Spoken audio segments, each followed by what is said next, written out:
สวัสดีครับอาจารย์ฮัลโหลฮัลโหล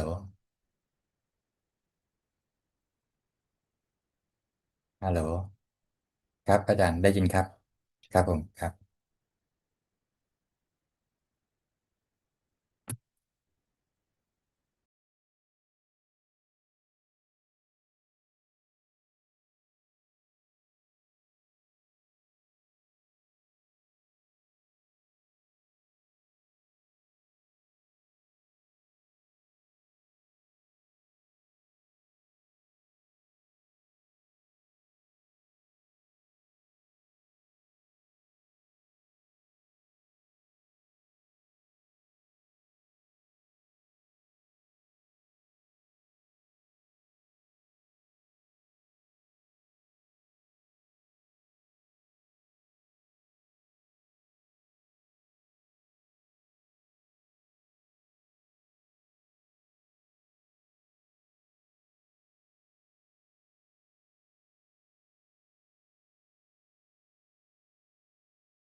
Hello and welcome to another Dhamma meeting where we will discuss the Buddhist practices of charity, morality, and meditation.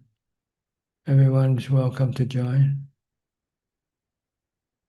We'll see who will be the first to come in tonight.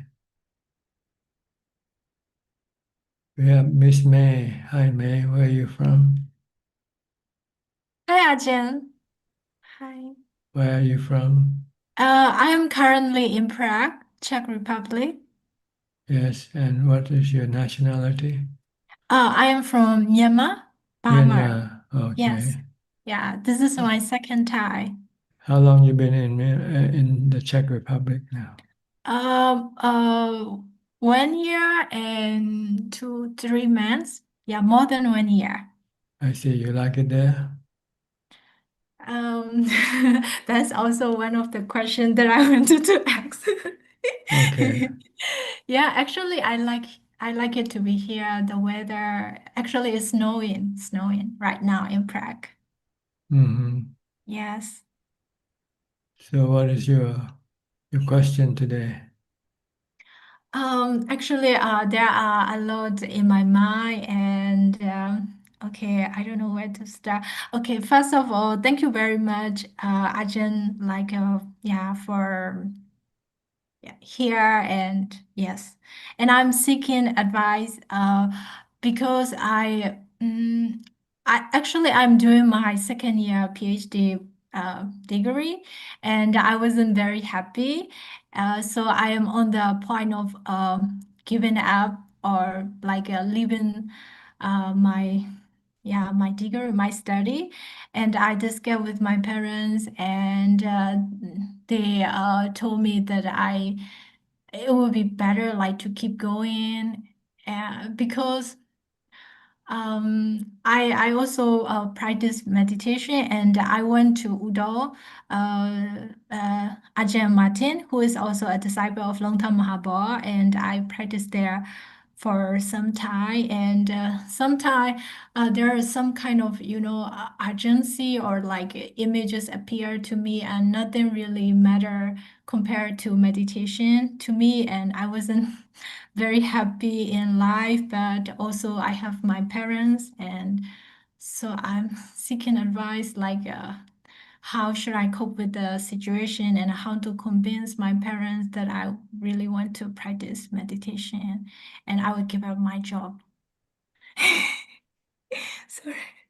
Well, it's your life to decide. Yes, No one can decide for you. The yes. Buddha gave up his palaces to become a monk. So, if you're so sure that you want this path, then you can give up everything. If you're not sure yet, then maybe it's not yet time for you to give up everything yet. Mm, So it's up to you. Really, this is a personal question. that each one Yes. has to find the answer for himself or herself. Yes. So does this answer your question? Yeah, I really wanted, but I mean, I can go to Thailand and I can stay at an udon, but should I talk to my parents that I give up, or how I can tell them? Sometimes you just don't, you just go. Like the Buddha did, he knew it was pointless to talk to anybody because they would not understand what you're trying to do. Because this is a path, this is an unknown path for them. Mhm. They just don't see why you want to meditate. Yeah. Yes. But you're the only person who know why you want to meditate. So you cannot really explain this to anybody. I didn't when I stopped working. I didn't discuss it with anybody. I knew it would be just pointless. Okay. Even parents? Yes, I didn't talk to my parents or anybody until after when I had to ordain as a monk. I had to get permission from them. Then I had to talk to them. But before that, I just I consider it was my life. Yeah. So I took Yes. responsibility of my life. Mm-hmm. They Yes. cannot live your life for you. Yes. But then you have to be certain that you won't need their support. If you still need their support, then you might not be able to get it from them if you decide to do something that they disapprove of. Yes. So why don't you just go finish your PhD first? That's the best Oh, direction for you. I think just be patient. You still got plenty of time. Get your PhD, then your parents happy, then you can become a Mashi or whatever you want to be. yeah. Also, I practiced like 17 day in the Italy, a monastery of like Rinpoche, and then I saw a lot of images during the meditation session, and I feel like there is a long way, and I want to be quick. I cannot wait for. Because I still didn't reach the goal, so I'm scared of like getting stuck in a particular point, and nobody know. Don't worry too much about the future. Try to do Yes, your best in the present, which is more important. Try to develop mindfulness and meditation. And yes, you're thinking about the future can discourage you. Yeah, so hmm, forget about the future. You're not there yet. You're here and now, and this is where you have to do what you have to do is now. Not don't worry about tomorrow. We might not be here tomorrow. So wasting your time worrying about tomorrow. Worry about today better. Am I meditating or not? Am I practicing mindfulness or not? hmm, This is something you should be more concerned with. yes. Forget about Also, the past, the future. Stay in the present and do as best as you can. yes, yeah. Thank you very much. Um, Yeah, go finish your PhD. You still got plenty of time. Don't worry. I am not happy, Ajahn. Well, sometimes when you meditate, you're not going to be happy either because you're going to face a lot of obstruction from your defilement. Mm-hmm. Yes, So, so try to go doing things that you're not happy first to to to prepare yourself for the harder task ahead of you when you meditate. When you become a meditator, you face a lot more obstruction than doing your PhD. So just use your PhD as a training ground for your meditative life. You should stick to what you decided to do first. Don't change your mind in the middle of the way. Then you'll end up not finishing anything in the future. yes, Yeah. So once you have set up your goal, try to finish it, get it done. You can do it. Once you can do it, then you'll be confident. Then the next time you set up a goal, you know that you will be able to do it. So stick to your original goal first. Finish it. You only have a few years more to do it, Yes. and you Yes. can be proud of your achievement. And this can also support your practice later on. Say, I could do it now. I can do it now. I could do that before, and I should be able to do it now.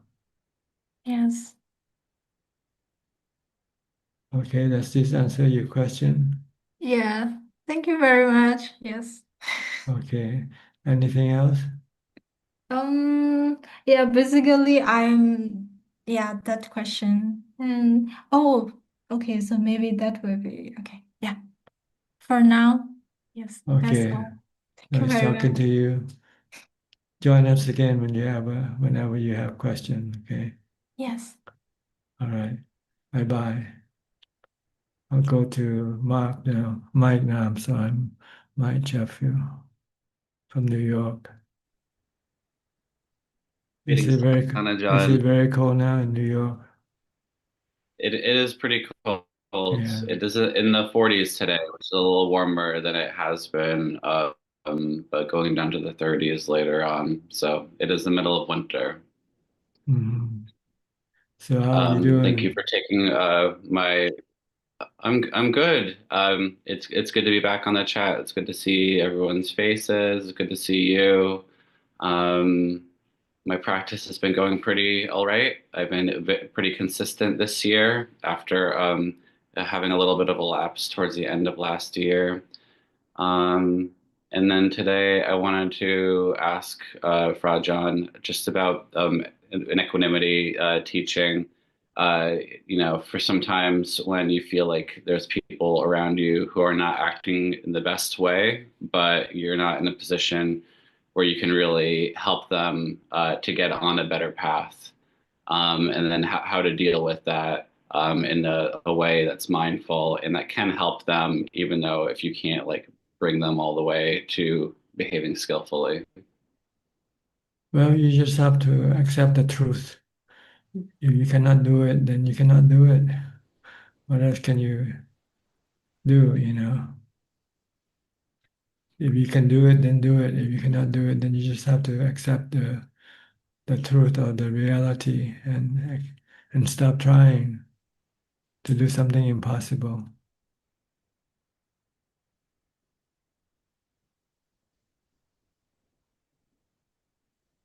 Sometimes we can blame it on the karma, the law of karma. Is that person's karma to face the dilemma, to face the situation, and no one can help him.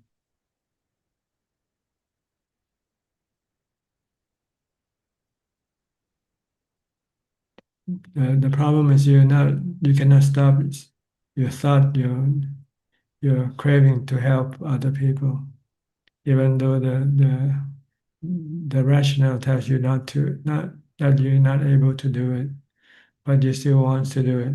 This is because you lack real equanimity. See? If you have real equanimity, that's from the fourth jhana. Then once you see the truth, the situation that is impossible, then you can accept it and stop trying. And don't feel bad about it either. Now you might still feel bad. You want to help and you cannot help, and so you feel bad.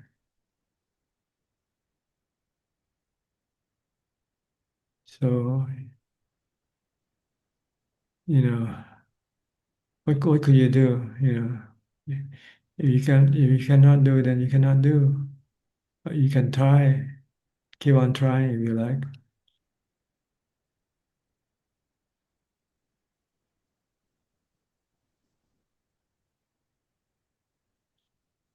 It's the hard truth, hard to bear.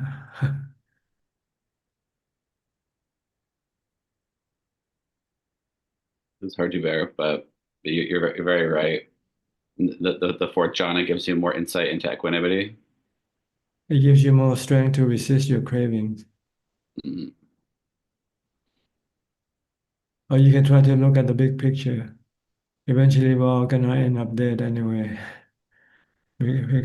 Regardless of what we do today, we're all gonna end up dead sooner or later.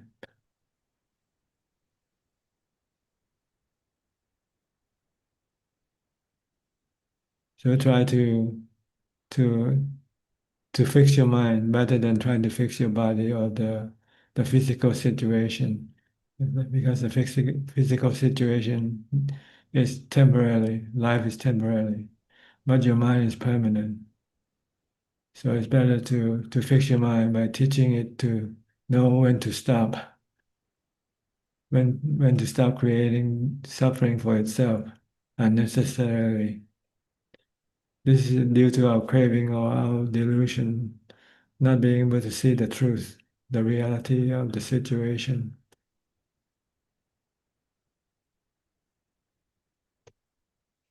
Because the mind goes on, continue. After we lose this body, we still have to restart again in the next life. And if we don't learn from this lifetime, the next life we'll commit the same mistake again.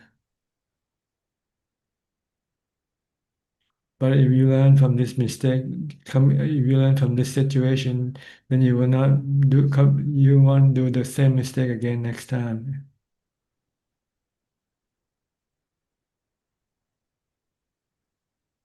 So you might have to look at the big picture, the long picture, the future of your mind still continue on until you get to Nibbana. That's when all your problem will be eventually solved. But we don't want to uh, kick the ball down the road, and I'll fix it next life. When you're born in your next life, you'll face the same situation, and you'll probably do the same thing again. So try to fix it now, by try by practicing more meditation and mindfulness, and try to see everything as the three characteristics of nature, so that you can let go of them and stop creating craving, which creates suffering for yourself.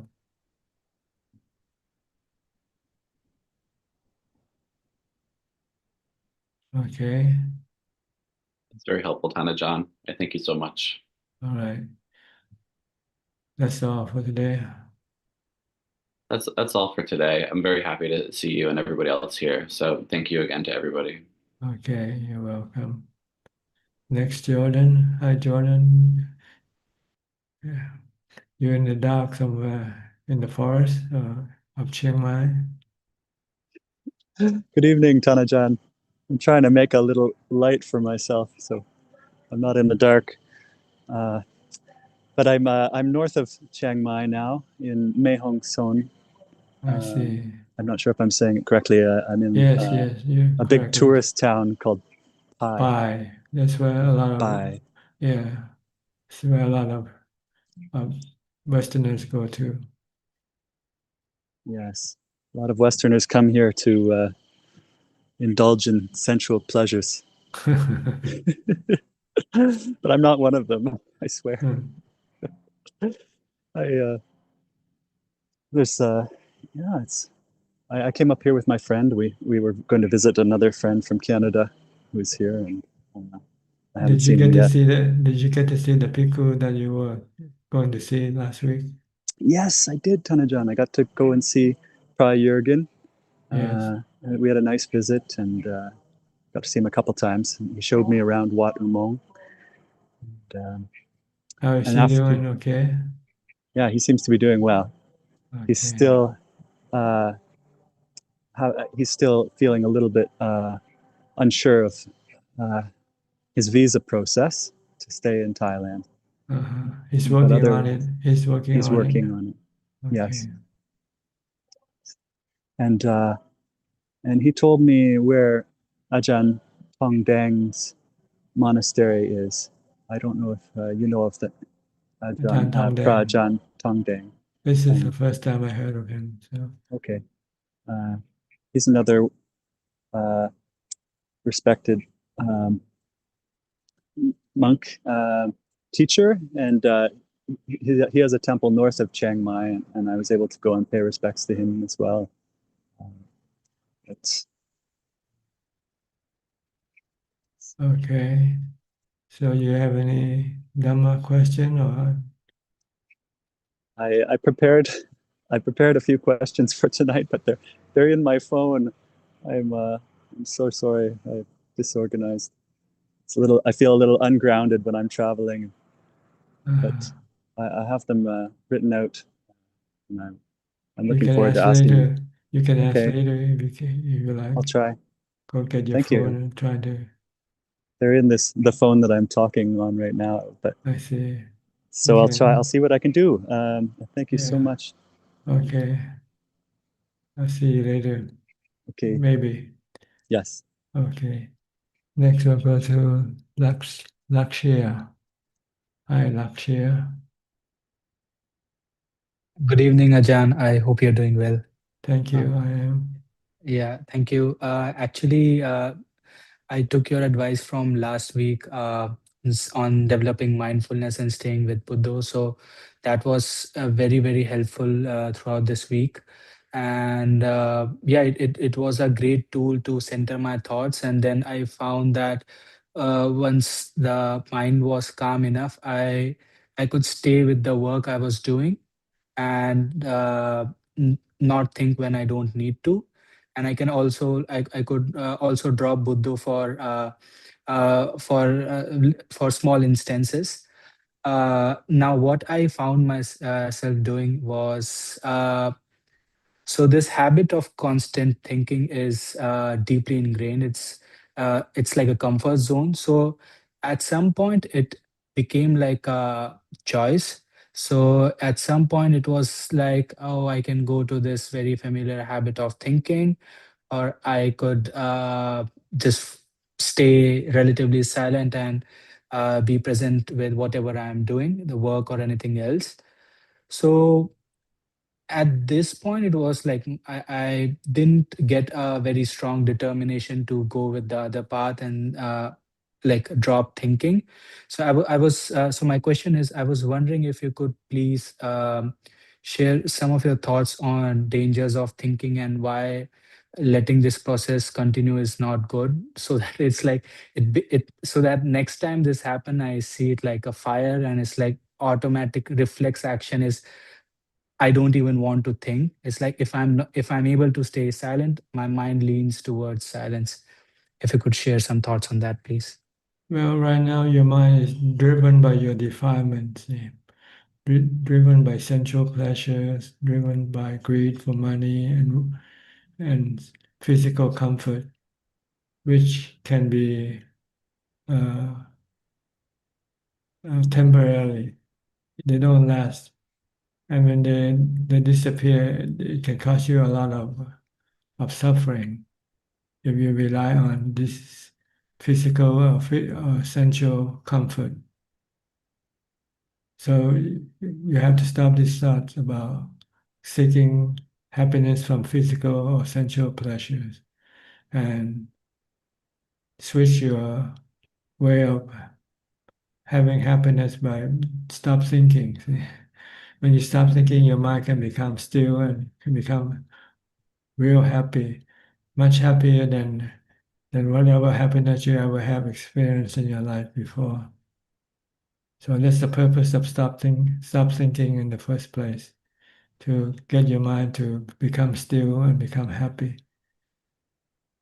So you can indulge in a different form of happiness, which is more reliable.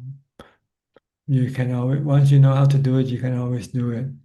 You don't have to rely on anything. You don't have to rely on money. You don't have to rely on people or things to make you happy. So this is the purpose of Buddhist meditation, is to switch the way of having happiness from relying on things and people, money and your body. You want to switch and rely your happiness on your mindfulness, your ability to stop your mind from thinking. Once you can stop your mind from thinking, then you can always be happy anytime, anywhere. You don't have to do anything. You don't have to have money. You can just sit there still and still your mind. Once your mind becomes still, you're happy, or you're content. You don't feel you need anything anymore. You get full satisfaction, permanent satisfaction. So try to stop thinking. Only thing when you really have to. In your daily life, you still have to think about work and whatever. This is okay. But if you want to have happiness from stop thinking, you might have to have more time for your meditation practice. You might have to reduce your workload so you can then have more time to meditate. If you want to switch the way of making yourself happy, eventually you want to be meditating 100% and seeking happiness from meditation.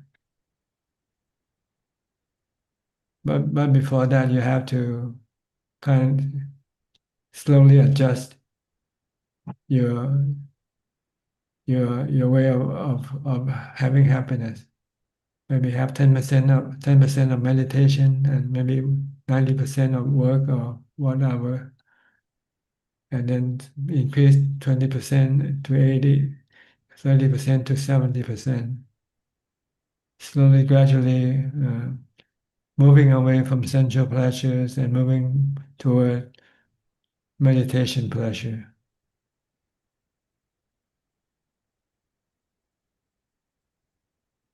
Eventually, Yes, you want to reach 100% spiritual pleasure. Become a monk like me.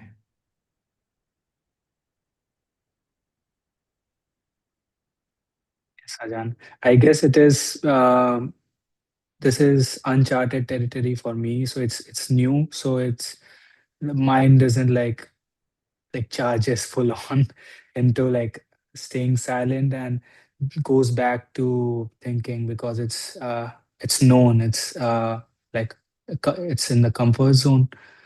But yeah, I mean, your what you just said today and what you said last week, that think only when you need to think and how much you need to think. That was like the big focus for me this week, and I was reflecting on, do I need to think at this moment when I'm maybe walking my dog? And it's like, no, I don't need to think.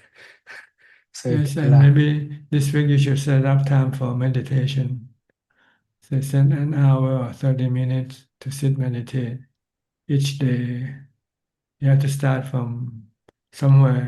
If you don't start meditating, you won't be meditating. You can be talking about it, listening to about meditation, but if you don't start doing it, you won't be doing it. So you should just just just start and say, okay, I'll give myself 30 minutes a day to start with, time to sit and meditate. I don't care whether I get any result or not, but at least I get the time to meditate, just to get started.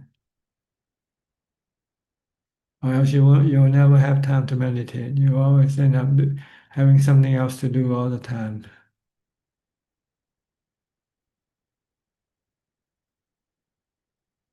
Have you meditated? Have you tried meditation yet? Oh, you have to unmute your microphone. Sorry, I couldn't unmute my microphone from my end. Yes, Ajahn, I've meditated and my practice has been very inconsistent. But when I sit, I can sit for an hour. But and I've noticed that if I stay consistent, it develops really quickly. But whenever it gets like peaceful enough, I drop it, and then it's like, okay, I don't need to meditate for now. Because whenever I've started meditation, it's like when suffering got too much and it was chaos in my mind, and I was like, I need to drop this and I need to start meditating regularly.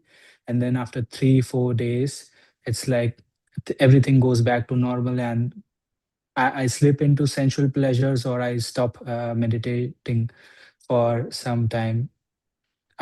So yeah, that's been my like So meditation. you must not do this again. You should try to keep it regularly, practice it regularly, whether you are having suffering or not, because it can become useful when you need it. If you practice regularly, you can have a refuge where you can get away from your restlessness and agitation. And Sometimes it will be easier for you too once you do it. It starts to become a habit, and then it's easier to meditate. Each time you want to meditate, you will find it easier than if you stop for a few days and come back and do it again. You'll find it harder. yeah, Ajahn, so whenever like I start I make a resolve to start practicing consistently. I mean, sitting meditation. It's like I do it for a few days, and then one day it's like I feel my mind is not very calm, or my mind is a bit tired. I'm feeling tired.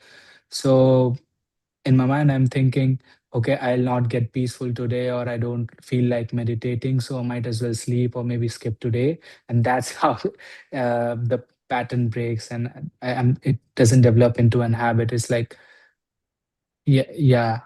I mean, sometimes I feel that I won't be able to meditate, and uh, or I won't get peaceful specifically, right? Because sometimes you know that okay, if I sit today, my mind will get peaceful, but sometimes it's like I'm too tired today, and if I sit meditate, maybe I'll just go to sleep. So might as well sleep.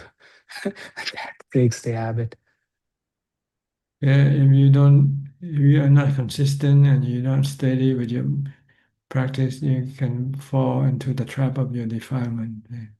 You will try to produce all sort of excuses not to meditate. But if you're steadfast to your resolution and you just keep doing it, regardless how you feel. When it's time for meditate, just do it. And try not to stop until you finish your goal. If you set up the time of your meditation, try to sit for as long as you have set up the time for. Then it will be easier each time when next time you meditate. You have the momentum to push you forward. See? Yes, Ajahn. Okay. Yeah, and Ajahn, and reflecting on this, if I think about when I've been the most peaceful and happiest in my life, it has been during a meditation session, or just coming after meditation session. I was like fully content, and it was like I was just staring at the wall. But and it, yeah, so logically, it's like if I develop my meditation, it's, it's probably the happiest I'll be if I develop it. But yeah, it's I Yes, need you to just have start. to do it. You just have to keep Yeah, doing it regularly. yeah, Okay. yeah. Thank you, Ajahn. You're welcome. Next full moon. Are you still in China?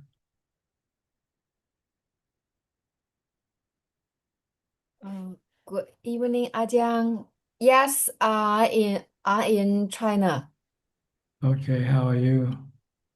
I'm fine, thank you. What can I Uh, do for you? mm, I have a good news to tell you. Yes, go ahead. Um, Several days after 3 or 4 days, I will go to Thailand and to be a matchy for several months. Oh, really? Good. Yes. Where you gonna be ordained? Which part of Thailand you going to? 孔敬府 Kong Jing. I don't know how to say that. Is it uh Kong Jing Fu? You know? Is that the name of the province or the name of the temple? No, it's the name of the the the city. The the city. The city. The Meng the Ajaan the Ajaan, his name is Longda Long Longda. Tasili. Yes, Okay. because he went to China, Hangzhou I city see. Yes. 2 months ago to came here for Dharma talking, and several Chinese fly to Thailand to ordain to be a monk. My friends, to my 3 friends of mine to ordain to be a monk and Mackie in his monastery now. So Good. they That's they it. asked me I to heard go there. he has a very good reputation, Ajahn Long Tasili. Yes, Okay, you're lucky to get to be able to go and train with him. thank you. Yes, I think Okay. that it was his marriage for me, so I can go to Thailand. And I think if I in the future I will be a matchee for a long time. Yes, Yes, be forever if we can. yes, forever. Mhm. That's good. Congratulations.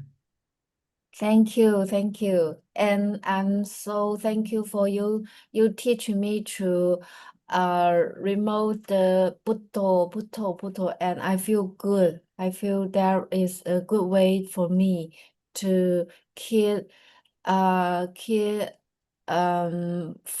mindfulness. Yes, Yes, keep your mind full, keep your mind peaceful and happy. yes. And my life now is more good and happy, and I have a lot I have enough time to meditation after the job. uh, it if it become better than before, better than, yeah, the last year, because um I chanting every evening, every morning, Hmm. and I meditation, and I keep reciting Bhutto, for half a year, every day. And I so um last year last year November, and I can went to the Hangzhou city and meet the Longda city. Yes, I think it was a good starting for me. Thank you. Okay, good. So happy meditation, okay? Happy becoming a Mashi. Yes. Mm. No. Mm. You have any other question you want to ask? No, just pay respect to you and listening tonight. Okay, Thank you. Thank you. you're welcome. Mm. Next, I'll go to Ricardo from Spain. Hi, Ricardo. Good evening, Tanayan. Nice Yes, to meet you. nice to see you too. May I share how is my practice going Sure, go on? ahead. Go ahead. Thank you. Two weeks ago, or 2 weeks ago, I in my last Dhamma meeting, I shared that I felt restless during seated meditation, and Tanajan said that it was because of cravings. So I've been reflecting on that and trying to get rid of so much cravings about results. So another practice is much more better. I think I have achieved uh, a, a balance in the practice without so much tension and Mhm. in a more relaxed way and more peaceful. And for the last 2 weeks, the practice goes much better. So thank you very much. Good. Just focus on your mindfulness and don't worry about the result. The result will follow your mindfulness. The more mindful you become, the more result, the more calm your mind will be. So just stick to your meditation object, whatever it is. If you're watching your breath, just keep watching your breath. If you recite Bhutto, just recite Bhutto. And don't worry about the result. The result will come by itself once you have done enough mindfulness. Okay. Okay. Do you have any question tonight? No, thank you, Tanajan. Thank you very much. Okay. You're welcome. Next, Nita and Saket from India. Is it cold there too? Look like you are putting on warm clothing. Yes, Namaskaram, Frajan. Hmm. So yes, it is a little. It is cold. It's getting warmer slowly also.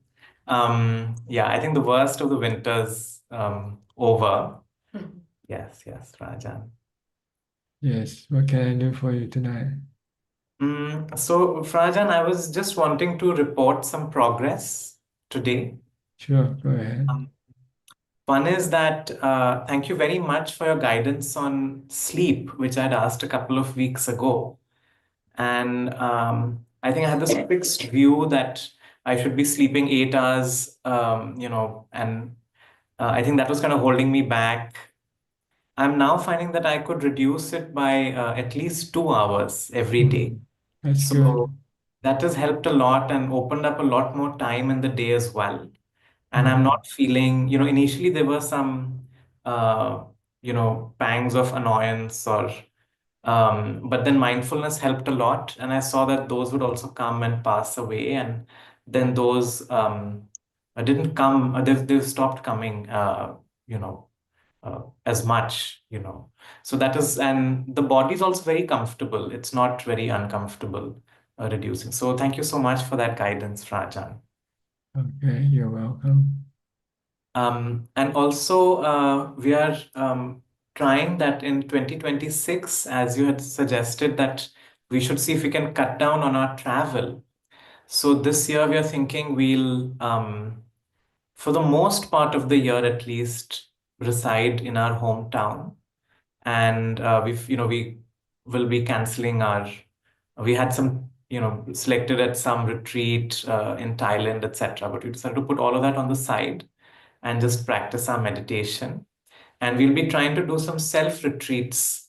So, one, we're doing just a small 3 day self retreat from tomorrow. And all our family, everybody's aware that, we'll be in noble silence. So, except for some, there's a funeral and Nita has to attend some mandatory, presence is needed. But otherwise, yeah, we're trying to now build that into our um, lifestyle as well. Good. Try to stay put in one place, one spot. Also, doesn't have to be 6 hours at the start. You can start with 1 hour or 2 hours. Just tell yourself to sit and stand. Not going anywhere, not moving around. Yes, Rajan. Actually, now both of us are doing weekly 6-hour challenge. Yeah, that's good. That was also very helpful with the restlessness and such. So it can reduce your craving that create the restlessness. yes, yeah. So yeah, Prajan, so we decided every Monday we'll do the 6 hour challenge. Both So of you? both of us, yes. Okay, good. So for me, it was initially it was my limit was 4 hours, but now I'm able to do 6 hours. No problem at all. Huh? Good. But of course, there's no jhana yet. Mm. Still, when I keep sitting thinking that okay, it's helping with my restlessness. Yeah, it curbs your cravings to go do things that you don't need to do. True, true, true.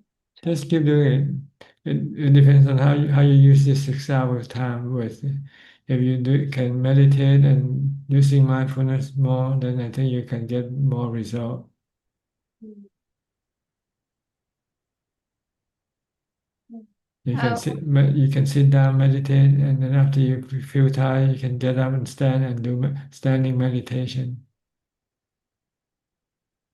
Yeah, so I tried that, Rajan. So for the first 4 hours, mostly I was doing breath meditation. I was trying to focus on my breath.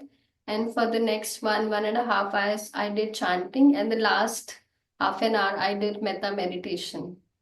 So that's how Good. I broke it down. All right. Um, You feel any calm afterwards after 6 hours?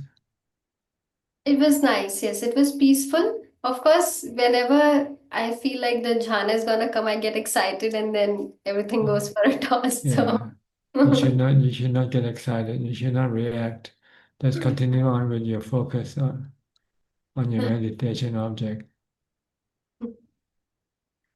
we'll keep trying, Rajan. Very good. I hope you keep on advancing. Thank you. Thank you so much for your guidance. Okay. That's all for tonight. Thank you, Frajan. Okay, you're welcome. Next, we go to Celia. Hi, Celia from Peru. You've been in for a few times but didn't have a chance to speak. Hello, Brian. Yes, I couldn't. So happy that I could make it this time. Last week, I don't know, my laptop is not working well, neither my internet. So yeah, but happy I could Okay, join now. good. I do have a question just about the 6 hour challenge. Yes, Because before I didn't pay much attention because it was impossible for me to have 6 hours of meditation during the day.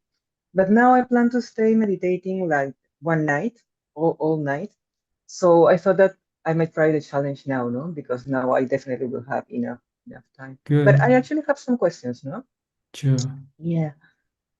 I just heard that yes, it was a little bit to confirm that my only options are to sit and to do standing meditation, no? During Yes, those 6 hours. yes, not move around, except we have to go to the toilet. That was one question also that I had. If Okay. I'm trying to avoid, I want to set up things to try to avoid two things. Now, one, to have coffee because it's a whole night, so I still have to have coffee at least twice during the night. If I have to grab the coffee, like move a little bit to grab the coffee, that's okay. That doesn't break the challenge. No, that's sensual pleasure you want to avoid. Oh, Just drink but I water. would make it like the whole night without coffee. Just plain water. Just 6 hours. After 6 hours, you can have your coffee afterwards. Okay, I can do that. Just before the 6 hours, yes, and Yeah, after the one six one hours. before Okay, and one after. okay, But that's. during But with the during toilet, it's a little bit more difficult. With the toilet, I break the challenge if I have to go. no, you excuse. This is exception. But Only in don't that go case. too often. Don't go too often. No, I think it would be one in the worst case, so hopefully Yes, not. one But in the worst okay, case good. is enough. Because And sometimes you another can thing, use it as an excuse to move around. yeah, I have to be very mindful of that. Okay, good, good. And I just heard also Anita said that that was also a question I had. I can actually join an online chanting session without moving from my space, like if I put a laptop or a mobile at some point during No, the you don't six want to hours. rely. You don't want to rely on anything at all except your mindfulness. and wisdom. Okay, so it's better not to join any session at the Join time. any session using any phone or any gadget or anything like that. Go back to the Buddha's time. Oh, zero. Zero distractions. Yeah, Okay. Okay. That's tough, this 6 hour challenge. Well, I don't know. I will try it.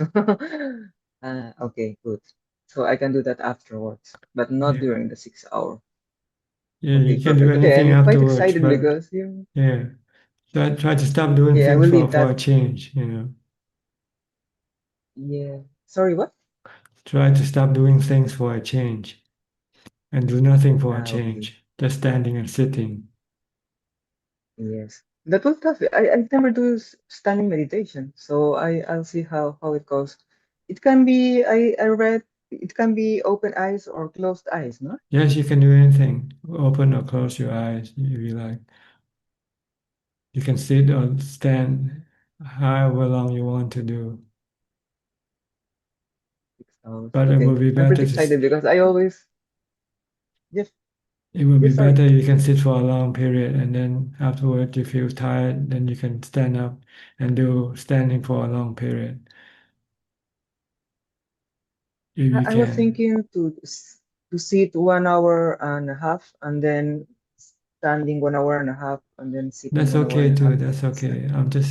I'm just recommending if you can sit as long as you can and then stand as long as you can. okay? I will take that recommendation. I'll remember that while I'm meditating. Okay. What do you mean exactly? As much as I can resist, as much as my legs can resist. As long as you can sit and resist your defilement of wanting to get up. Ah, okay. Okay, good, good. I After can you sit for a definitely do while, that. your defilement maybe wants to stand up, and after you stand up, your defilement wants to come back and sit again. So you want also to try to not to be influenced by your defilement. Let Not doing the immediately, but push it a little bit yeah, against that defilement. Okay, good, good. Oh, okay, I'm happy I asked because otherwise I would have missed that. Okay, good. good. Let us know how it works for you. I will, I will. I'm excited because I always heard that people doing the 6 hour challenge and I thought I was never going to be able to make it. But well, let's see. This is the only way that I will make it nowadays with the schedule that I have. So yeah, I will let you know. Okay, good. Okay, Anything else? nothing else, Ajahn. Glad to see you. Thank you very much. Be Okay, well, be happy healthy. to see you too. Next, we'll go to B. Ravin from Bangkok. Hi, Prajan. Good evening. Yes, good evening to you. Um, Prajan, if I may ask a question on my meditation practice. I find that sometimes when I meditate, I am able to achieve some sense of calm, but there's still some thinking in my mind. I think it's vitaka and vichara. So I was wondering how I can get rid of that, because I understand to get into the deeper levels of concentration, the vitaka and vichara has to disappear. Well, vitaka and vichara doesn't mean thinking. It means you are watching your breathing or reciting the Buddha. See? Not thinking in general terms, but thinking only about your breath, or thinking about your Buddha. That's what vitaka vichara means. So if you keep focusing on your breath or reciting the Buddha, then eventually when the mind becomes calmer, then the Buddha will disappear. The watching of the breath will disappear when you finally enter into ubekkha, equanimity. So don't. If you're still thinking about something, then this is not vitaka vichara. This is this is you know thinking that you want to stop. Oh, sorry, I meant thinking about Yeah, thinking about your meditation sometimes. object only. I'm still thinking about it. Thinking I'm watching my breath, I'm watching my breathing, I'm breathing in, I'm breathing out. This is Vitaka Vichara. I know I'm reciting Bhutto, Bhutto, Bhutto. This is Vitaka Vichara. Not sitting here and thinking about what I'm going to do next when I finish my meditation. This is not Vitaka Vichara. Only think about your meditation object. But eventually it will disappear, like you said, Praja. When the mind becomes still, then everything will disappear. Then you enter into emptiness.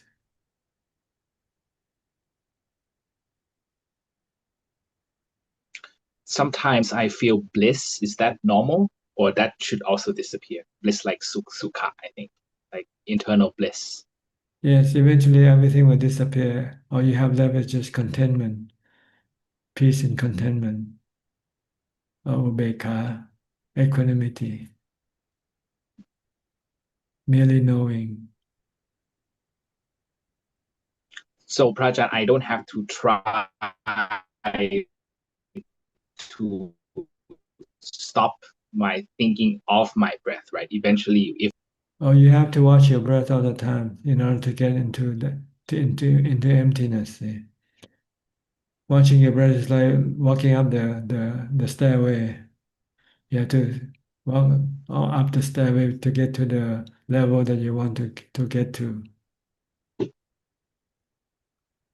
Watching your breath or reciting Buddha is like walking on the stairway.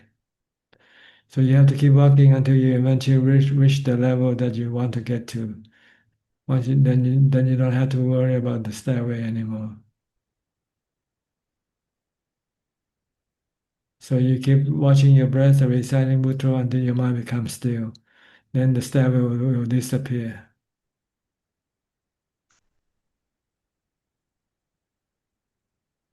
But if you haven't reached that level yet, then you have to keep on watching your breath and reciting the mantra, whichever one you use.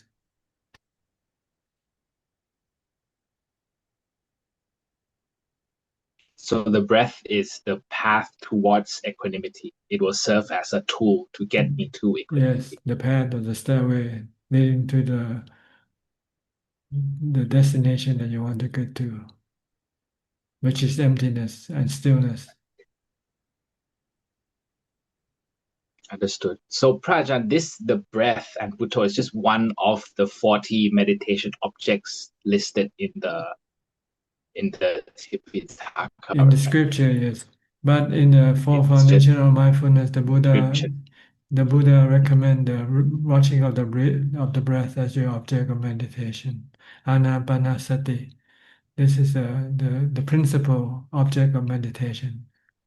The others are for some other specific reason or problem. Like sometimes if you have sexual desire come up and you cannot focus on your breathing, then you might have to use a supa instead. But if your mind is generally calm and have no hindrances arising, then you just keep using the anapanasati or the mantra Buddha. But if you have some other problem coming up during meditation, like you start to think about somebody you hate and you start to get angry at that person, then you have to use metta, loving kindness to stop your anger, like forgiving the person that you're angry at. And then when you stop your anger, then you can come back and watch your breath again. So for meditation, for calm, you either use Buddha or you use the mindfulness of breathing. But if you have some obstruction, then you have to use the other types of meditation object to stop this obstruction.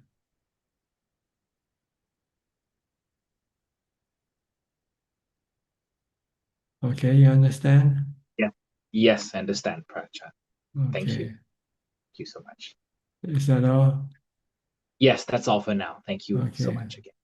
Next, we'll go to Marsha from Ohio. Hi, Marsha.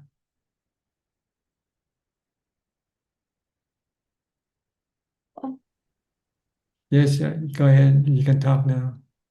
Oh, goodness, I just lost my screen. Can you hear me? Yes, perfectly. Can hear you. Okay. Okay. Yeah, I don't think I have any questions today. Feeling pretty happy, pretty content. I'm finding it's related to how well I can relax my mind and not hold on to anything with my mind. So I've been working on that. But yeah, overall, just in a really good place right now and happy to join the group this morning. Good. Okay. Okay, thank you. You're welcome. I'll go to the next person, Samanji. I think she has lots of questions to ask. You have to unmute your microphone first. Good evening, Ajaan. How are you? Fine, thank you. Nice Can to you see speak? you. Yeah. Can you speak a little bit louder? Yeah. Can you hear me now? Yes, perfectly now. Yeah. Yes. I have 4 questions today, Tanajan. Please go ahead. One first question is related to what you said just a little while ago. You said in Buddhism, happiness relies on mindfulness. Is it mainly because being mindful would finally help us achieve nirvana? Or Achieve jhana with mindfulness. And then if you want to achieve nibbana, you have to use wisdom. okay. First, you achieve Then jhana first. Then you change jhana into nibbana by using wisdom to get rid of all your cravings. You cannot get rid of your cravings by using mindfulness. Mindfulness can only stop it temporarily. But to stop craving permanently, you need to see wisdom. See that everything that you crave for is dukkha. Okay. Okay, Tanajan. Thank you for your answer, Tanajan. What is the difference between concentration and mindfulness? It's the same. I think it's the same word we use for sati. The Pali word is sati. Okay. Being mindful of to concentrate on your meditation object. Okay. It's the same thing. Yeah, I think it's the same thing. Okay. My next question is Tanajan. How can we control our thoughts when we feel like criticizing others? That's something we tend to do often. Try to criticize yourself instead. What about yourself? When you are criticizing somebody, ask yourself, what about yourself? Are you any better than the person you're criticizing? Turn the gun around, point it towards yourself.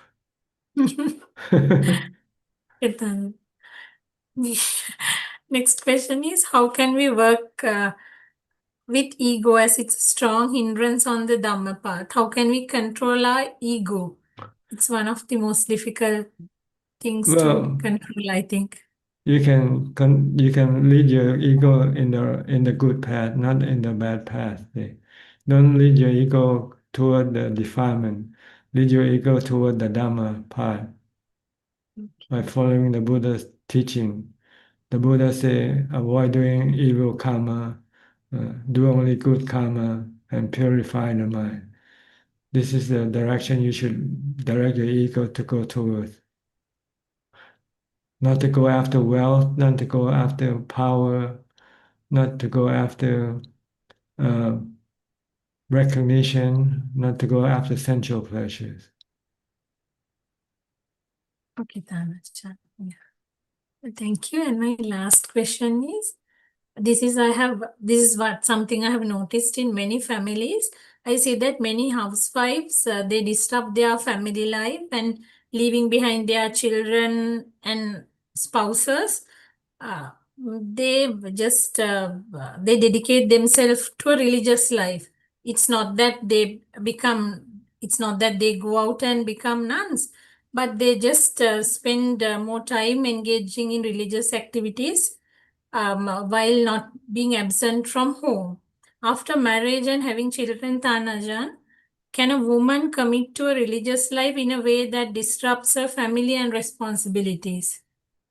Well, it's up to her to figure out what she's doing, see, and Okay. whether she wants to do it or not. If you So, still but she has if you have responsibility, then you have to honor your responsibility, and then do other activities on your free time. Okay. Then she has to discuss it with her The husband family, and children. yeah. Family. Okay. Then only she can do it. Or Okay, wait then. until there's no more responsibility for her. Maybe the family member all die, leaving her to be alone. Then she can decide to commit herself to religious activity. Totally, she can do that. So you have Okay, then. to be sensible. When you do things, you have to use your head, not your emotion. True. Yes.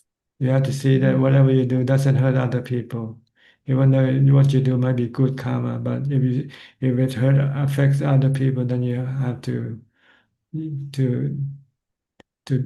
to change. Not to do it. Yeah. Okay, Ajahn.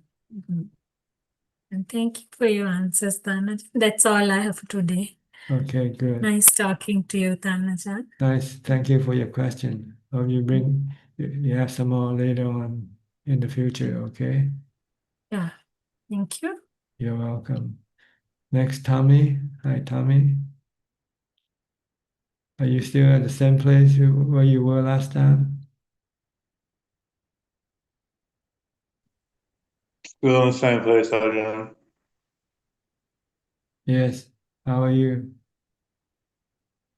Good, good. Not doing much. I'm thinking about coming to Thailand. Coming to Thailand when? I don't know because I don't have any money. But if I can find some money, maybe a month or two. I see. And do you have any particular place you're going to?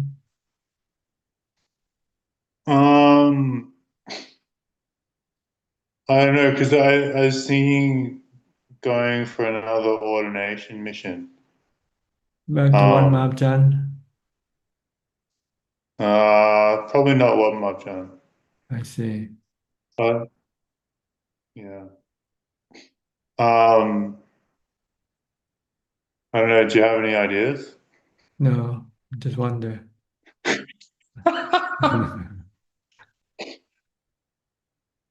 What about the monk that used to sit next to you and Ajahn Ian? John Ian? Yeah, that on the other side. Who are you talking to about?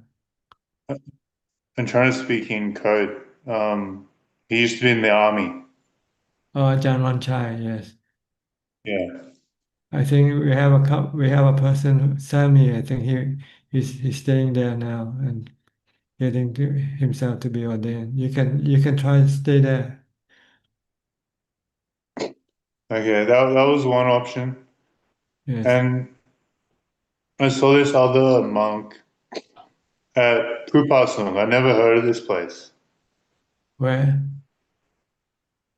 Pupasung in Nakhon Ratchasima, on top of the mountain. Okay, good. Have you heard of this monk?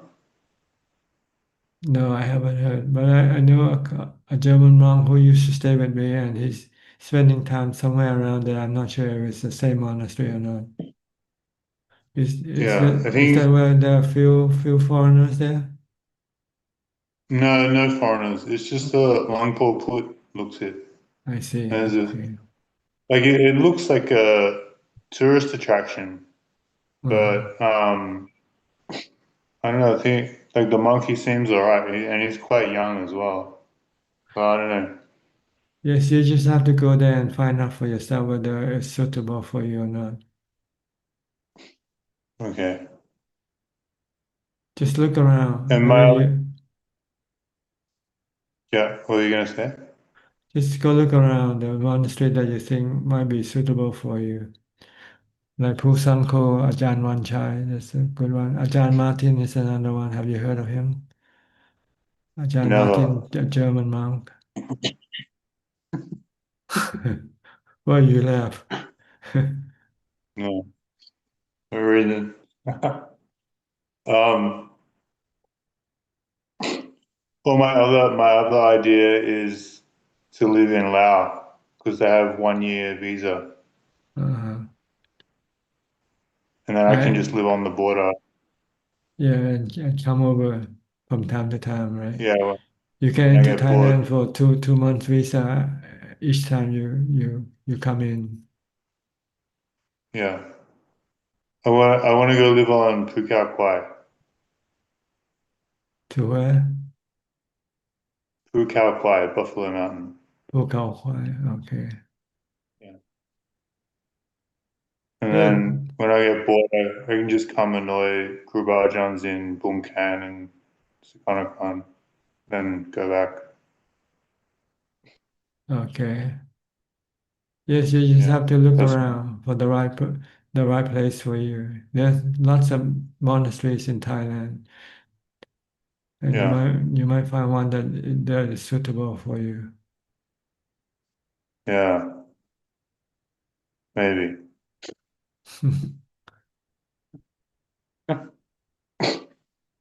Okay, I don't have any questions today. Okay, how's your practice? You still doing your Just the practice same. daily? Daily? Yeah, I just do like just sit 8 hours. That's it every day, and then sometimes it's good, sometimes it's better, sometimes it degenerate, and I have to build it up again. Yes, that's It's normal. pretty Yeah. slow. It depends on Yeah. your mindfulness. On the day that you're more mindful, then your practice go well, better. On the day that you're not so Ah, mindful, then your practice not going so well. So it's up to your ah, mindfulness, really. So yeah. start the day with mindfulness. As soon as you get up in the morning, start reciting Buddha or start watching your body. Ah, If you start your day with okay. mindfulness, then you more likely will have a good day with practice. If you start with your morning, you start thinking about this, worrying about that, then your day may not be so good. Ah. What's the difference between just say you're walking and you focus on the feeling of the bottom of your feet? You This don't is have like to way really, all you have to do is just know what you're doing. If you're walking, just know your step, that's enough. You don't have to know the feeling. but like Longpo Panya says he used it like not neutral feeling, not good feeling, not bad feeling, just the actual physical sensation. He used that as his object. That's fine also if you want to use that. You want to Would have that be something like to keep your mind busy so that you cannot go think about other things. would that be like Vijnana Nusati Patana? No, it's just feeling. What mindfulness Okay. of feeling. Vedana, Um, Vedana. okay. Um, should I come grab you at Wat Yan before I start my journey? Not really, only if you wanted to. Okay, because I might not have much money, that's all. Yeah. Don't worry about If I have me. like, okay, okay, You already grab at right now. You're telling me right now that's good enough already. When you come to see me, you're probably um, saying the same thing again.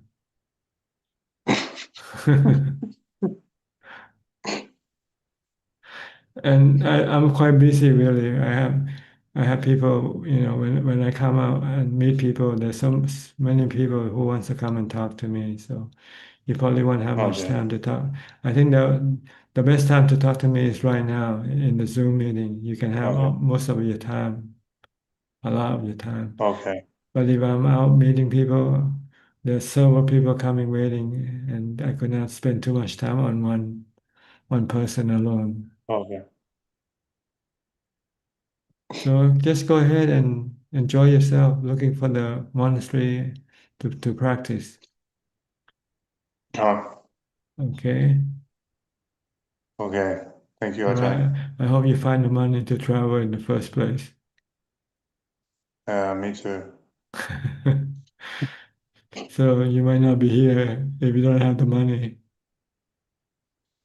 Yeah, something, maybe see what good karma I have. Okay. Rely on your good karma, your past good karma to generate the Yeah. money that you need. Yeah. Okay. Good luck to you. Okay, thanks, Ajahn. You're welcome. Next, Jacob. Hi, Jacob from Germany, right? Deutschland. Hello, Tanajan. Yes, right, Deutschland. Right. Um, I would like to ask about one thing. I've been reading some Dhamma books from Tanajan Thun Kipapanyo. Have you heard of him? Yes, I heard of him. Yes. And he was talking about people either having a Cheto Vimutti character or a Panya Vimutti character. And he was talking about that the Cheto Vimutti character is able to get tranquility from meditation. And while the Panya Vimutti character is not as easily able to do that, or not at all, I'm not so sure. And I was wondering whether I might be the lean more to the Panya Vimutti type, and it would be advisable to practice more wisdom than meditation. So I became a bit sidetracked from what you always teach and tried to apply more contemplation and meditate also, but not as much. I've had my priority shifted a bit. And I was asking you, what I would like to ask you whether that's okay or that's correct way to practice, or whether you would advise against it. No, see, these two types of Vimutti, Panya and Ceto Vimutti, they means the ability of the practitioner. Each practitioner have different capability regarding these two aspects, samadhi and wisdom. See? Some are more keen or more adept to wisdom, and some are more keen or adept to samadhi. But you need to have equanimity from samadhi, regardless of whether you are wisdom type or you are samadhi type. See? Okay. But with if you are the samadhi type, you might be able to access jhana and also special psychic power at the same time. Mhm.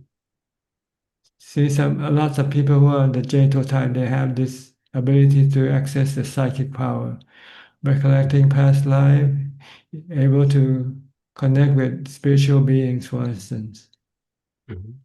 But with the wisdom type, they don't have this ability. They can only get into the fourth jhana, but they are real good in about the wisdom part, about the three characteristics of existence, about the four noble truths. They are more able to understand and explain better than the samadhi type. Okay, and you would advise both of these types to practice meditation first and So yes, develop jhana. Yeah. that's right. You need to develop jhana first. Okay. It's like two students. One is really good at mathematics, and another student is good at physics, for instance. They have different special ability. But when practicing, you still need to practice jhana, and you need to develop wisdom to see the four noble truths and the three characteristics of existence. Yeah. Mhm. The practice is still the same, but the ability of each individual differs, and they might be able to have more special ability. Some people can get into psychic power and some don't, and some can have special ability to teach or explain the Dhamma with his wisdom. Mhm. That's why the Buddha have two disciples, the two chief disciples. One specialized in psychic power, the other one specialized in explaining the Dhamma teaching. Sariputta is the wisdom one, and Mokkallana is the psychic one. But they still have to practice meditation, mindfulness.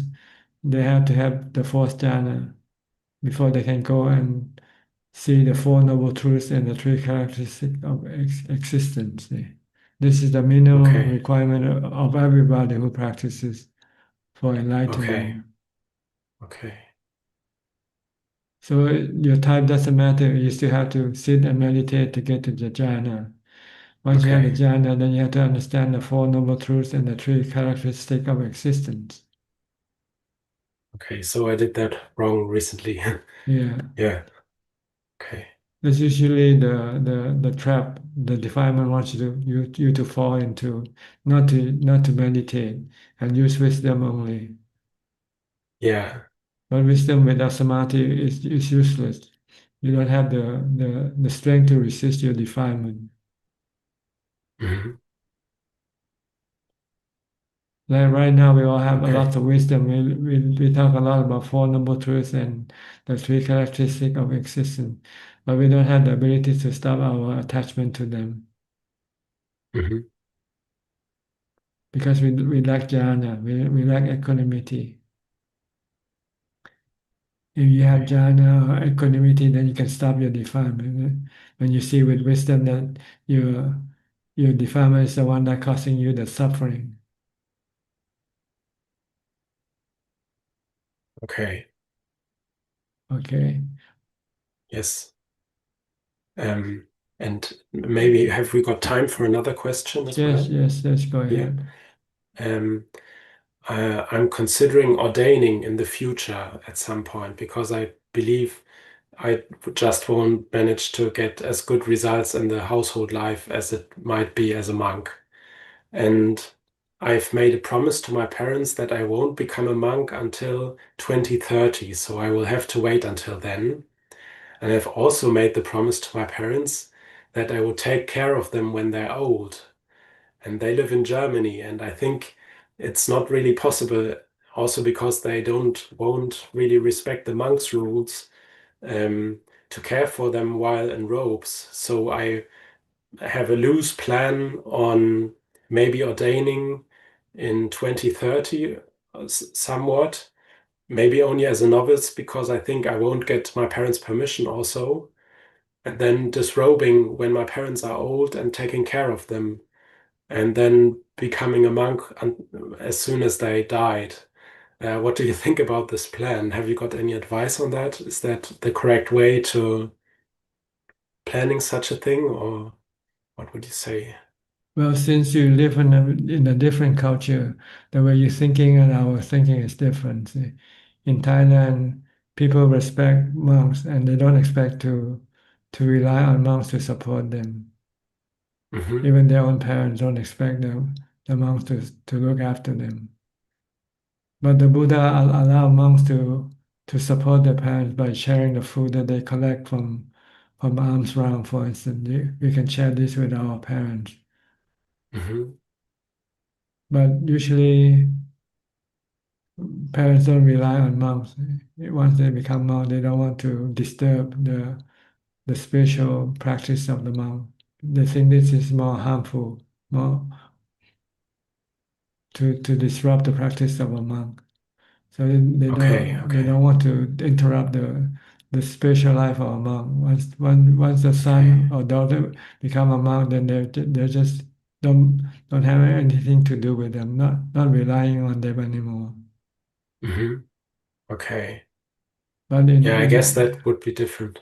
yeah, in your country it's different. So if you have to Yeah. disrobe and look after your parents, that's okay also.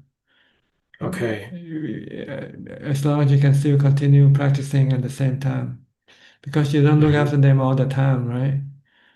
You only feed No, them three no. meals a day, and then other than you have some spare time, then you can continue on with your meditation practice. Mm-hmm. But Okay. Yeah. Yeah. the problem is whether you can keep the precept or not. That's another question, though. Once you I live at think I won't be home, able to keep the monks' precepts at yeah, home. yeah, No. maybe the eight Since precept my then. parents don't respect them. Yeah, the eight might be possible. Yeah, Yeah. okay. So you Yeah. just have to accept that you're not moving forward, you're stepping backward when you disrobe. Yeah. But at least Yeah. for a good cause anyway, to look after your parents. Yeah. And So is it okay to become a monk for like a certain period of time with the clear intent to disrobe once the parents are old? yes, no problem. There's Yeah. Okay. no no contract that you have to stay forever or whenever. You can disrobe today and next day you change your mind and you want to ordain again. You can do it again Okay. in time. Okay. Okay. As long as it's better to disrobe and break the precept than stay in the robe and keep and break the precept. Yeah. So if you think you cannot keep the monk's precept, then you disrobe and keep the layman precept of the eight precepts and look after your parents. Okay? Okay. Yes. Thanks. So don't So, worry if you can ordain now, ordain, and when your parents need your help, you disrobe and go look after them until they okay. pass away. Then you can reordain again if you like. Okay. Okay. But the truth is, once you disrobe, you might not want to reordain again. That's the problem. Okay. I, It might be. yeah, I because wouldn't expect that now, but who knows? if Yes. you want to disrobe, maybe it's an excuse for you to disrobe. And once you disrobe, you'll find it more difficult to reordain. Okay. I see. Unless you are enlightened. If you're enlightened, you can disrobe and then ordain again. Mm-hmm. All right? All right. Yes. Thanks, Ajahn. Okay, you're welcome. Next, I'll go to Brazil, Sao Paulo. Hi, Ubeka, Alfredo. Haven't seen you for a while. Hi, Bante. Yes, how are Okay, you? Good? okay, good. Today I take off the Three teeth. Three teeth, huh? yes, Painful? yes. I I do I will do implant. Implant. All three of them? Yes, yes. Mm-hmm. Three teeth. Three. How, Last week here.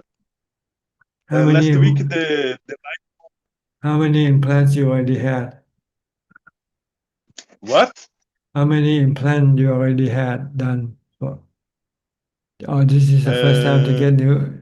This is the first time for you to get implants. no, second time. Second time.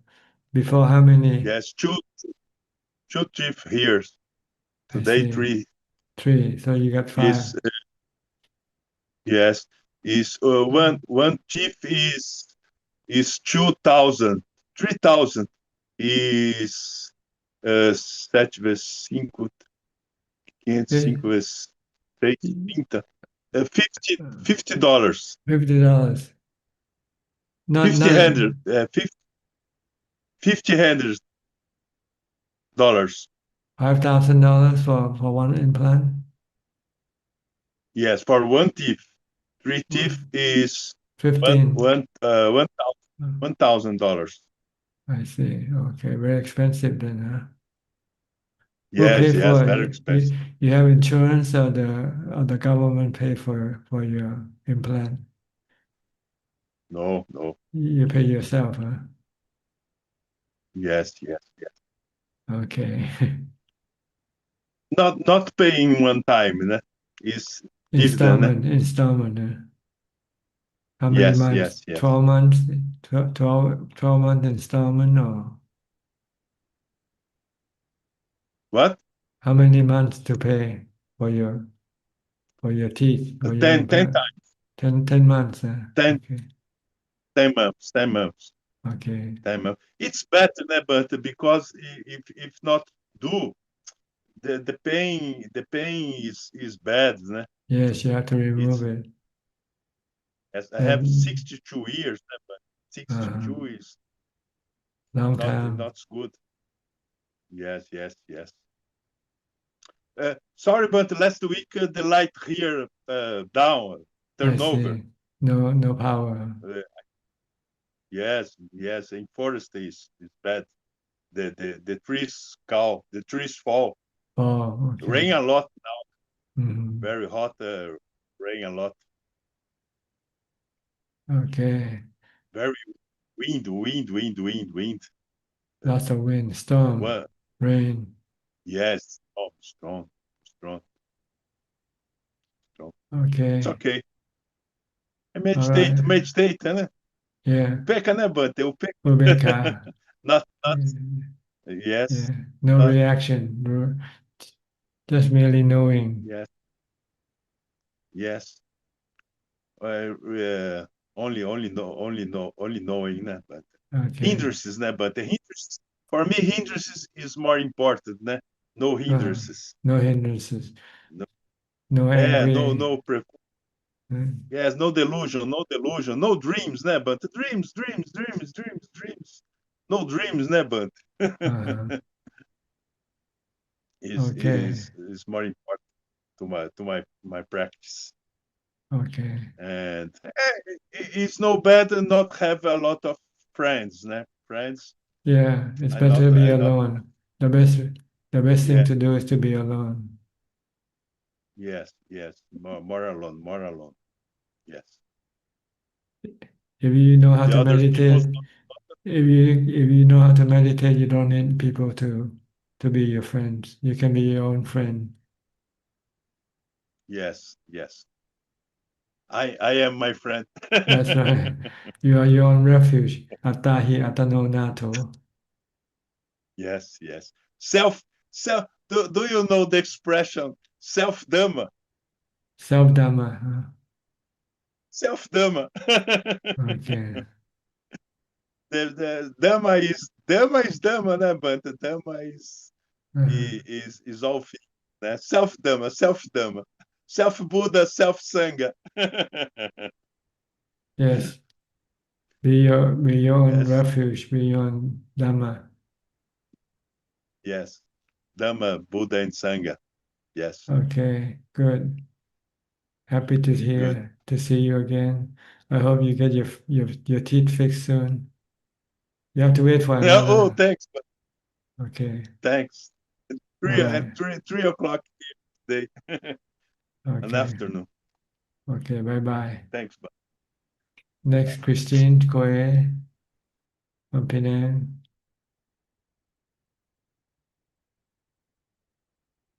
Good evening, Tanajan. Yes. What can I do for you? No, it's just like quite some time I never come in to pay respect to Tanajan. Okay. Good. And I certainly have a question. There's a several about saying that they also find about maybe 10 or 20 vasa, they also found that want to enter fourth jhana is not easy. It is kind of taking really hard for them to achieve that level. So like for us lay person, um is that we also is a target for us to keep on practice for this level of jhana? Well, it depends on how hard you want it, how much you want it. If you want it more, then you have to practice more. So it's up to you. If you don't want it, then you don't have to meditate at all. Oh, no, no. What I mean is like, we are looking for the path. Maybe like stream enterer. Then the fourth jhana is our main target. Is it? First, you need the fourth jhana to support your wisdom. Oh. Without the fourth jhana, your wisdom is useless. Oh. Your wisdom is like a knife. Yeah? You have to sharpen your knife first. If the knife is not sharpened, then you cannot use the knife. And for fourth Oh. jhana, it's like a sharpening of the knife for wisdom. Oh. Okay, okay. Like the normal understanding of mindfulness, like we can know the mind, the chitta coming in, or we can understand the thinking mind or the sanya or the memory. So it's not good enough. We still have to Yes, because sharpen. because you cannot stop the defilement with just your understanding Oh. of the Dhamma. If you can understand now, you should be enlightened now, right? Oh, Mm. okay, okay, You okay. you understand, but you cannot stop your defilement, right? Your craving. You still want to sensual pleasures. Oh, okay, But if, okay. if So you have that jhana, you can stop your sensual pleasure. ah, okay. Now I fully understand. Okay. Okay, okay. I will try harden and sharpen the jhana. Yeah. I mean achieve the jhana. Yeah. Achieve the jhana so that you can use it to sharpen the wisdom. Oh, okay. Okay. Yeah, yeah. It's not strong enough, correct? Because sometimes the Yeah. developments come in too fast. Although we know we notice the thinking mind or the sanya or everything or the pain, but it's not strong enough. Correct, correct. You cannot stop the thinking mind. See, the problem is without Ah, without samadhi, you cannot stop the thinking mind. oh, okay, If okay. you still think, then you still crave for sensual pleasures. Mm. You still crave for the painful feeling to disappear. Mm, But mm, mm, mm, mm, mm. Yes. if you have equanimity, you have samadhi, then you can stop this craving. See? Um, okay, okay. So have to You, be more skillful. you have to be mindful all the time, practicing mindfulness all day long. Butto, butto Mm, all day long. mm, Then meditate. If you have mindfulness, continuous mindfulness, when you meditate, you can get into jhana. Once you can get into jhana, you can stop the cravings. mm. When Yes, yes, because you sometimes it's not strong. right, when you see that with wisdom, that wisdom will tell you that your dukkha come from your cravings. If you want to stop your dukkha, you have to stop your cravings. So you have to Mm, stop your craving with jhana. Without jhana, you cannot stop the craving. You have the wisdom, you mm, know that your dukkha come from your craving. yes, yes. But you cannot stop your cravings without the jhana. Yes, yes, yes, yes. Correct, Right? correct. Ajahn is so Understand? right. Okay. Yes, yes, yes, yes, yes. We all know the Four Noble Truths. We all know dukkha come from our cravings. But we cannot stop our cravings because we don't have jhana. Oh, If you have jhana, you can become sotapanna right away.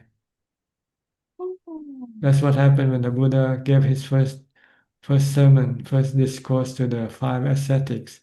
One of them, after heard the Four Noble Truths, he can stop his craving for the body to not to be painful. See, Oh. so he became a sotapanna by merely just listening to the Dhamma talk because he already have jhana, and all he had to do is use the jhana to stop his cravings. Then he will no longer be afraid of the painful feeling anymore, or death. So Agree, agree. you have to practice regardless of whoever you are. The reason why some monks find it difficult to practice is because they don't do it. They don't concentrate on practicing. They spend more time on dana with you, chanting for your merit, chanting for your birthday, and so forth. So they don't practice mindfulness. Oh. If they practice mindfulness, they have to go live alone in the forest, like Ajaan Man. Yeah. Then it's easy once you go live alone in the forest and practice mindfulness. But if you live in the temple and you have activities with other people, you will not be able to maintain mindfulness, to meditate, to get to jhana. Okay? I have to Yeah, go today I now. learned very good good point and awaken me. I mean the real understanding of jhana. Now I know Okay. why. Right. Thank you, thank you. Now I will keep on practicing. now you know why you're not enlightened, even though you know the Four Noble Truths already. Yeah. Because sometimes I can see the pain, I can see my sanya, I can see my thinking mind. Once I see it's very sharp and cut, but sometimes it come up too fast. My mindfulness is not sharp enough to cut in. So I got a lot of craving, would like to uh, get away from the painful. Yes, Correct. that's right. Mm. If you have jhana, you can stop the craving and sit and face the pain. Jhana is that the energy from the mindfulness to stop the desire. Yeah, the cravings. The cravings Ah, come ah, ah. using the mind, using sankhara, the thinking mind. So if you can stop the thinking mind, then you can stop your craving. Okay. Understood. All right? Okay, good. Okay, can understood. Thank All you so right. much. You're welcome. Thank you. Next, Jordan again. Hi, Jordan, you're back.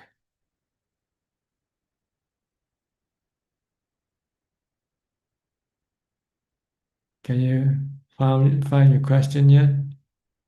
Or you have to unmute your microphone. It's still not unmuted. Okay. Thank you for coming back to me, Tanajan. I was able to find my questions and write a couple of them down here. My first question, and so there's a popular belief that if somehow a person were to suddenly see reality clearly and become enlightened, all at once, you could say, as opposed to gradually over time, that they would become insane and no longer be able to take care of themselves because the realization happened too quickly. And so I'm wondering, is this accurate, Tanajan? No, realization always happens quickly, but the path to this quick realization is a slow process. You have to practice to develop enough mindfulness to develop jhana first. Once you have jhana and you can understand the working of the Four Noble Truths, then you can become enlightened right away. Okay. And so there's no worry. No one should really have a worry about losing their mind if they became enlightened. You only lose your mind when you think you become enlightened with your thinking mind. See? Okay. Lots of people think they're enlightened because they can understand the theory, but they don't understand that the theory is not it's not the one that makes you enlightened. It is your ability to stop your cravings. That is the one that makes you become enlightened. Okay. Okay. So no excuse to slow down our practice. No, if you have mindfulness, you'll never go crazy. Okay. The reason why people go crazy because they don't have mindfulness. Okay, so they're very different things. Yeah, yes. To see reality that is more becoming sane, is it not? To see reality without mindfulness, you can become insane because it's imagination. Seeing with imagination, not seeing with the truth. I see. Really, we become the opposite of insane when we awaken. That's right. Is this right? You're fully conscious. You're fully mindful all the time. So you can never go insane. The reason why people go insane because they don't have mindfulness. Thank you, Tanajan. One other question. Um, so there's another popular idea that we should be able to meditate anywhere, whether it's quiet and peaceful or whether it's noisy and chaotic. And these people would say that it's not useful to seek out peaceful conditions because then we are just following our defilements. Can Tanajan please give advice on this topic? Well, if you can meditate anywhere, then you're a master of your meditation, right? If you still find it difficult, you still struggle when you're meditating in a noisy place as opposed to a quiet place, then it means you are still a beginner. So it's dependent on whether you are beginning or you are already advanced meditator. If you are an advanced meditator, you might be able to meditate in a noisy room. Okay. But if you're beginner, you probably find it difficult to meditate in a noisy room. Okay. I remember reading Luang Man's biography, and he went into a deep samadhi on the train, Yes. and which is usually quite loud. And Uh-huh. That's because he had strong mindfulness to be able to ignore the noise around him. See? okay, so for us beginners, You don't have until enough we're mindfulness. skilled at That's right. entering the jhana, maybe we're not ready to meditate in the big city. That's right. Okay. And I guess in the city also the issue is just we don't have the equanimity to not to give in to our Temptation to the temptations. sensual objects. Many Once more they opportunities when we're not, out at the temple, maybe in a rural area, quiet area is less. There's no temptation at all. Okay. Okay. Thank you very much, Danajan. Let's clarify your mind now. Your Yes, that was question. perfect. Thank you. Okay. And I'll save my other questions for next time. Okay. All right. Thank you for your question. Next, we'll go to Sui and Jack. Hi, Sui and Jack. How are you? Greetings, Tanajan. I think I shared with you last week that I'm experiencing a family member getting old, sick, and dying in a hospital, and then I saw how like she's suffering a lot, and also the people around her. I heard like from my family that like when they're in the hospital, there's so much suffering, like the a lot like not only her, like all the people around like are really always very sad. But yesterday I heard that there's somebody that the new patient that came and she's right beside her. So this new patient, she's in her 80s, but she's very different from everyone in the hospital. Um, because she was wearing a hat and cover up, so they didn't know who she was. But after talking a little bit, talking with her, and because she has a very different demeanor. She's happy and always smiling. She's in her 80s and she's very sick, but she's has a very positive attitude and smiling. So after talking a little bit with her, they found out that she's actually a Mechi that's been there in the monastery for over 20 years. So that's just I just want to share Yeah, because that. she had the Dhamma, she had the Dhamma teaching installed in her mind. Excuse me. So she knows how to deal with the sickness and death situation by Yeah. staying calm. And yeah, I heard she's very different from all the other people. Like she's very like she keeps smiling when she's very happy. Like she has a very happy demeanor, even though she's very sick. So yeah, that's She might be a Sotapanna at least, if she's yeah. smiling and happy in the hospital. It's very inspiring to hear because I keep like for a few weeks already, I keep hearing like a lot of suffering. But then it's like a light that came into that whole situation. Like it's She knows how to deal with pain and death, while the other people didn't know how to deal with it, so they mourn and groan. yeah. With someone who knows how to deal with it, they can remain calm and undisturbed and unaffected. Yeah.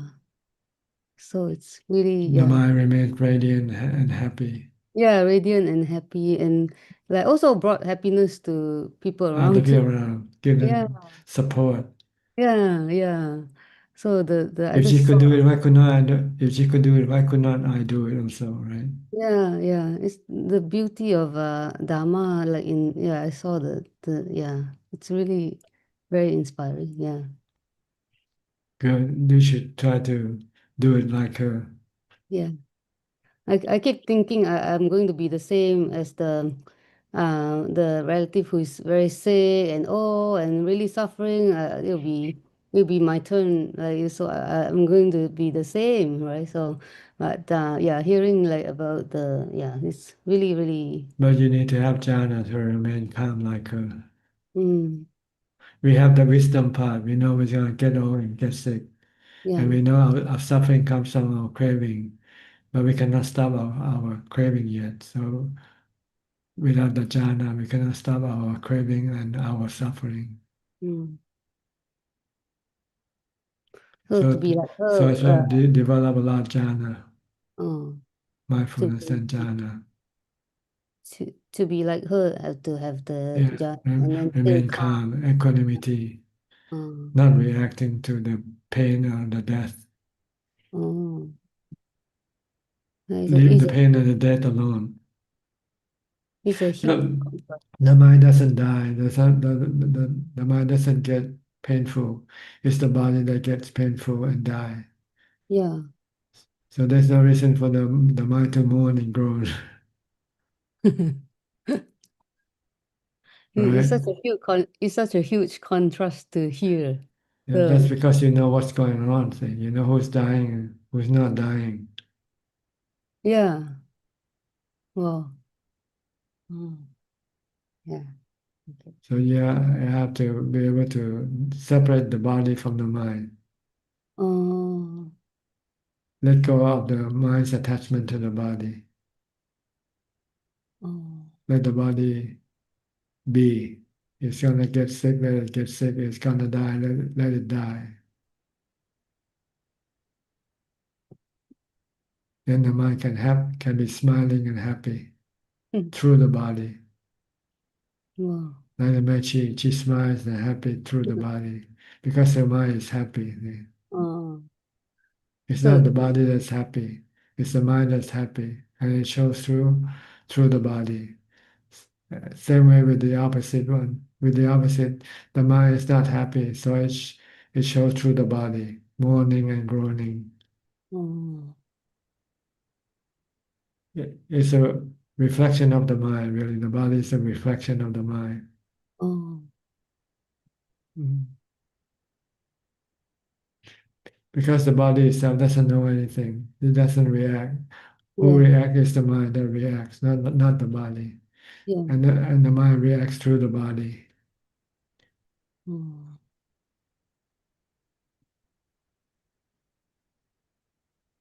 You have any other comment or question? No, Tanja. Keep Thank you. reciting my Satipatthana. No.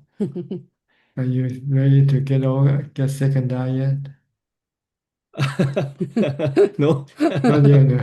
not yet. Well, you better be ready because it's gonna come soon. I know. Yeah, that's why I keep working on Satipatthana. Okay. Don't take too much time doing it. Remembering it, right? Reciting. So before meditate, I just like recite, like, at least Okay. that establish mindfulness. All right. Yeah, thank you, Thank you, Tajan. Tajan. Thank you for Okay, next. Abhilash, I think. Abhilash. Where are you from, India? Hi, Ajaan. Good evening. Yes. Yes, I am from India, Ajaan. And Okay. this is my first time interacting with you. Thank you so much for giving us the opportunity. Well, okay. Welcome to our room. Thank you, Ajaan. Uh, uh, Ajaan, I have a question. Can I ask? Please go ahead. Please go ahead. So when I start my day in the morning, I start with the morning chanting and start with some meditation. But my mind is still restless because I am so tensed about my day job, my work. Uh, and when I'm at my work, I get like my mindfulness actually keeps decreasing, and at by the night I become like a hungry demon, and I just seek sensual pleasures, and I don't have mindfulness at all. Sometimes so at that, but I think at the night it is the most peaceful time for me to meditate because the day is over and I don't have any more tension. So when my work ends, should I force myself to meditate, or should I just because most of the days I don't have enough mindfulness, and I feel sleepy, or I feel like watching a movie or whatever. Should I try to force myself to sit for say 30 minutes to meditate, or should I just let it be and wait when the mind is like peaceful and then meditate? You Uh, should practice mindfulness during the day while you're working. okay. Try to recite mantra, Bhutto, Bhutto. When when you don't have to think and your mind keeps thinking about this or that, then stop it by reciting Bhutto, Bhutto instead. Once you have enough mindfulness, then you will feel like sitting and meditating. But if you don't have mindfulness, no matter how much you force it, you won't be able to do it anyway. So the secret is in the development of mindfulness. So try to maintain mindfulness as much as possible. After you finish with your morning chanting, morning meditation, continue with your mindfulness even afterwards. Don't give up your mindfulness. Be mindful either of your body or either of a mantra. When you finish meditating and you're preparing yourself to go to work, be mindful during that time and all the time following that until you go to work. And then you pay attention to what you do. Be mindful of your work. And then when you have spare time during the day, if you think you can meditate for 10 minutes or 15 minutes, do it. But you need mindfulness to be able to do it. Without mindfulness, you won't feel like sitting and meditating. You want to see something, hear something, you want to grab your phone and look at your YouTube or whatever. When you start to go like that, you have to tell yourself, I better start reciting mantra. I'm going in the wrong direction. I should use mindfulness to stop these cravings for sensual pleasure by reciting Bhutto, Bhutto, Bhutto, Bhutto, and turn off the phone.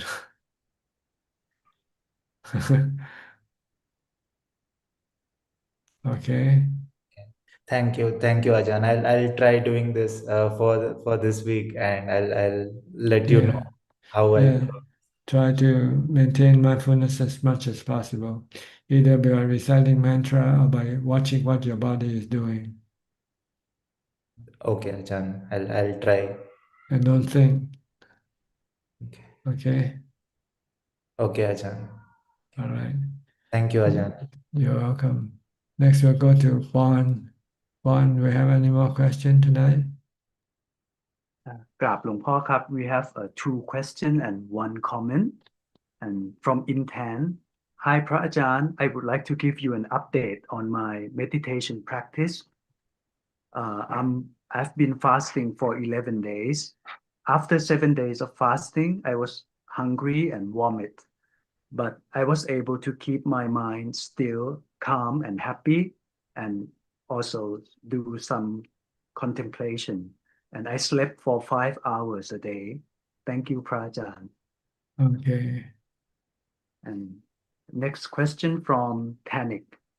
Will offering dana, Mahasankatan, can help my mother to recover from her illness? From a sickness? Yeah. No, so it's for the one who gave the Sangadana a mental well-being, not the physical well-being. Giving dana can only help the mind, not the body. And next question. Does wanting jhana too much can cause suffering? When you're meditating, you don't want to have any wanting for jhana. You want to concentrate on your meditation object. But you need to have you need to have wanting for jhana for you to meditate. If you don't want jhana, then there's no reason for you to meditate. But when you're meditating, you should stop thinking about wanting the jhana, because the jhana don't come by your wanting. The jhana come by your mindfulness of your meditation object. Okay. Is that all? Okay. That's about all the time we have for tonight. Exactly. So thank you very much for your company. I hope this meeting is useful and can help you advance in your practice. In the meantime, please stay safe, be mindful all the time, and keep on practicing as much as possible. In the meantime, okay, I said that if all goes well, I'll see you all at the same time next week. Thank you and goodbye. กราบสาธุเจ้าค่ะ Thank you, Tanajan. Thank you, Ajahn. Bye. Thank you, Ajahn. Thank you. Thank you. Thank you, Amin.